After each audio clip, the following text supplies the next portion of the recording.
राजवीर से बचने के लिए इश्की सोने का नाटक कर रही थी और राजवीर ये समझ चुका था।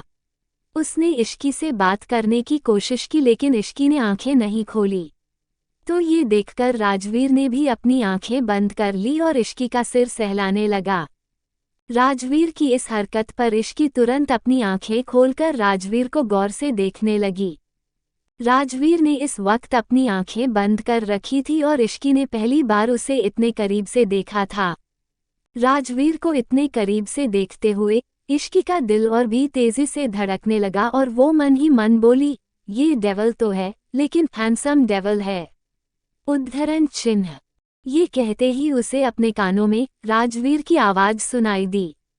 मुझे देखना बंद करो क्योंकि मुझे देखने के लिए अब सारी उम्र पड़ी है।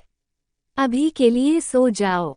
राजवीर की बात सुनते ही इश्की ने घबराकर जल्दी से अपनी आंखें कसकर बंद कर ली और राजवीर ऐसे ही उसे अपनी बाहों में लेकर सो गया। फिर कुछ देर बाद इश्की भी गहरी नींद में सो गई। सुबह का वक्त राजवीर की नींद खुली ही थी कि उसकी नज़र इश्की के मासूम चेहरे पर पड़ी। इश्की सोते वक्त बहुत मासूम और प्यारी लग रही थी। राजवीर कुछ देर तक एकटक इश्की देखता रहा। आज उसकी जिंदगी की सबसे सुंदर सुबह थी क्योंकि जिससे वो प्यार करता था वो उसकी बाहों में आराम से सो रही थी। इससे ज्यादा सुकून भरा पल राजवीर के लिए क्या हो सकता था। राजवीर ने कुछ देर इश्की को निहारा और फिर उसे धीरे से साइड में लेटाकर फ्रेश होने चला गया। लेकिन इश्की अभी भी आराम से ऐसे सो रही थी जैसे कुछ हुआ ही ना हो। थोड़ी देर बाद राजवीर फ्रेश होकर आया और उसने देखा कि इश्की अभी भी आराम से सो रही है, लेकिन अब उसकी पोजीशन उल्टी सीधी हो गई थी। ये देख राजवीर मुस्कुरा दिया और उसके पास आकर फोरहेड पर किस करते हुए प्यार से बोला, गुड मॉर्निंग प्रिंसेस तारांकिन। ये सुनकर इश्की स्माइल करने लगी और दूसरी तरफ पलट कर सो गई। उसे यूं आराम से सोते देख राजवीर नीचे चला गया। राजवीर ने नीचे आकर देखा कि हॉल में दादी, अर्नव और कोमल बैठे हुए थे। कोमल ने जैसे ही राजवीर को देखा तो वो प्यार से बोली, बेटा तुम बैठो, मैं ब्रेकफास्ट लगा देती हूँ। राजवीर ने थोड़ा गुस्से में जवाब दिया, इसकी कोई जरूरत नहीं है मिसेज सिंघानिया। ये कहकर राजवीर बाहर की ओर जा ही रहा था कि तभी उसकी दादी लक्ष्मी देवी बोली, तुम आज कहाँ जा रहे हो राजवीर? राजवीर रुककर बिना पलड़े ही बोला, ऑफिस। तो दादी ने उसे समझाते हुए कहा, लेकिन बेटा तुम्हारी कल ही शादी हुई है और आज तुम ऑफिस जा रहे हो। अभी तो शादी की कई रस्में बाकी है। इस पर राजवीर ने पलटकर अपनी दादी की तरफ देखते हुए पूछा, कैसी रस्में? दादी ने उसे समझाते हुए कहा, बहुत सी रस्में होती शादी के बाद, तो आज इश्की की मुंह दिखाई है।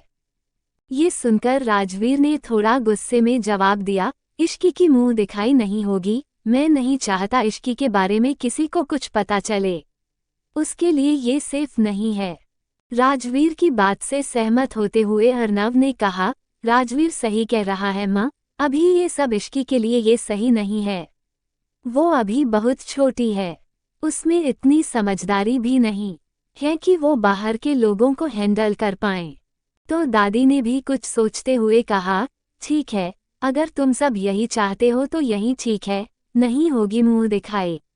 लेकिन पहली रसोई की रस्म और एक पूजा करवानी है, वो तो कर सकते हैं ना? अर्नव ने जवाब दिया, हाँ ये ठीक रहेगा। तो दादी बोली, ठीक है, लेकिन हमारी नई बहू है कहाँ?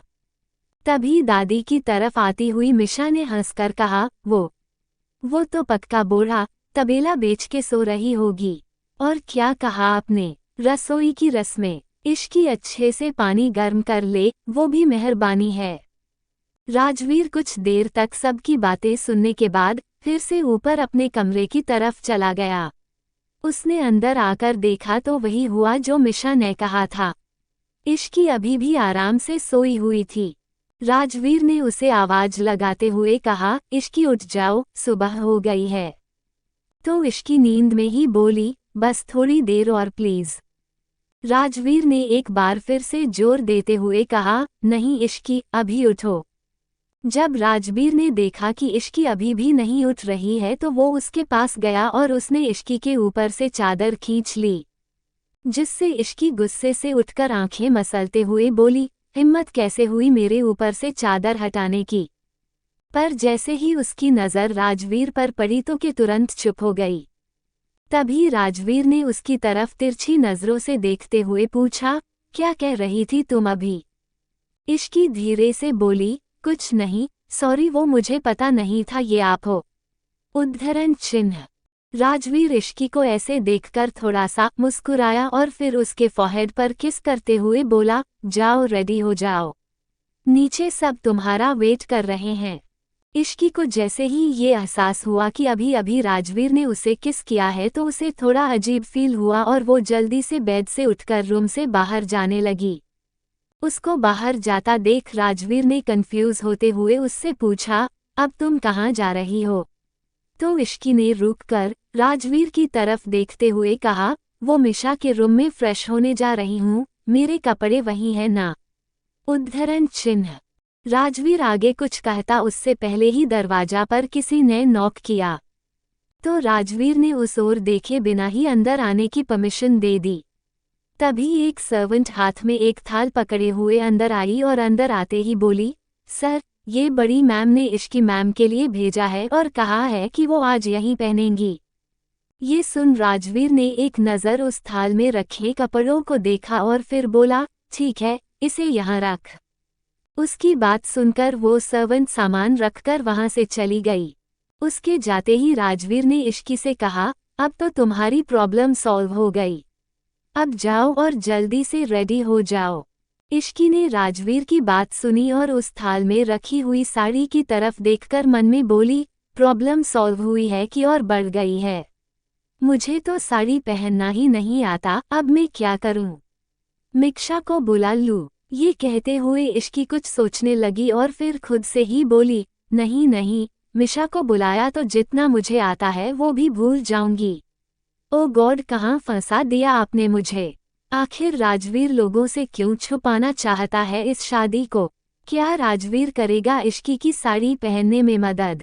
कैसे निकलेगी इश्की इस जंजाल से?